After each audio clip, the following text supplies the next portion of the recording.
Hukum di dalam negara itu penting banget. Kalau nggak ada hukum, kebayang nggak? Negara itu pasti rusak. Nah, sekarang kita harus jujur.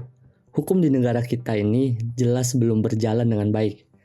Salah satu faktor yang paling penting untuk mastiin hukum itu berjalan baik adalah pemimpin. Jadi, di episode kali ini kita bakal nyari tahu ke ahlinya. Apa sih pekerjaan rumah terkait hukum buat siapapun presiden terpilih di tahun 2024 ini? Dan kita bakal bahas bareng Kak Chandra Purnairawan, ahli hukum dan praktisi di Indonesia. So, saya Fatih Salahuddin. Selamat datang di Tanya Ahlinya.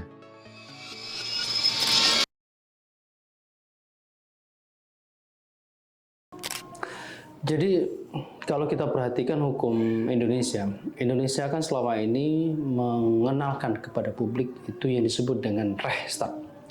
Rechtsstaat itu negara hukum. Yang dimaksud dengan Rechtsstaat atau negara hukum itu adalah segala aktivitas kebijakan negara dalam konteks ekonomi, dalam konteks politik, dalam konteks hukum, dalam konteks sosial, termasuk masyarakatnya sendiri pun itu diatur menggunakan peraturan perundang-undangan. Itu yang disebut dengan Rechtsstaat. Tetapi menjelang sekitar 10 tahun belakangan ini kurang lebih, saya melihat bahwa ada gejala-gejala kemunduran dari Rechtsstaat itu menjadi Mahstat yang disebut dengan negara kekuasaan. Apa yang disebut dengan negara kekuasaan itu? Negara kekuasaan itu adalah para politisi, ya, dia menggunakan hukum itu sebagai alat untuk meraih istilahnya kekuasaan atau mempertahankan kekuasaan. Dalam konteks ini yang disebut dengan surplus kekuasaan. Nah, orang yang kemudian menginginkan surplus kekuasaan ini, maka dia akan menggunakan segala cara. Sehingga hukum itu hanya sekedar dijadikan alat legitimasi, alat pukul, dan alat untuk meraih, mempertahankan, dan mengambil lebih banyak lagi kekuasaan itu. Ya, bagi presiden yang terpilih saat ini, PR-nya sangat banyak. Pertama, PR-nya adalah kebebasan sipil masyarakat dalam konteks berbicara, dalam konteks berorganisasi, itu mesti dikembalikan. Karena saya berpendapat bahwa pada masa rezim ini, Jokowi,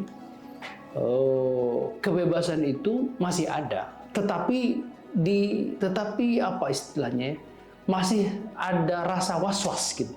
Sebagai contoh misalnya, begitu banyaknya orang itu kemudian terjerat undang-undang ITE dengan ya. Kemudian dalam konteks berikutnya PR hukum kedua adalah berkaitan dengan etika dan moral pejabat negara. Pejabat negara yang kemudian dia memiliki kekuasaan dan kewenangan, yang kemudian secara etika dan moral itu melanggar, tentu mestinya diberikan sanksi begitu ya.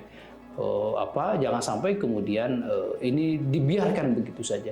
Karena kalau dibiarkan begitu saja, saya khawatir akan menimbulkan pembusukan secara alami, ya, akan menimbulkan pembusukan secara alami. Apa yang dimaksud pembusukan secara alami itu? Khawatirnya masyarakat itu tidak percaya, kemudian akan terjadi pembangkangan publik. Yang ketiga, hukum berikutnya adalah saya berharap bahwa pemerintah atau presiden terpilih saat ini nanti menertibkan hukum-hukum yang kemudian selama ini telah misalnya berkaitan dengan investasi.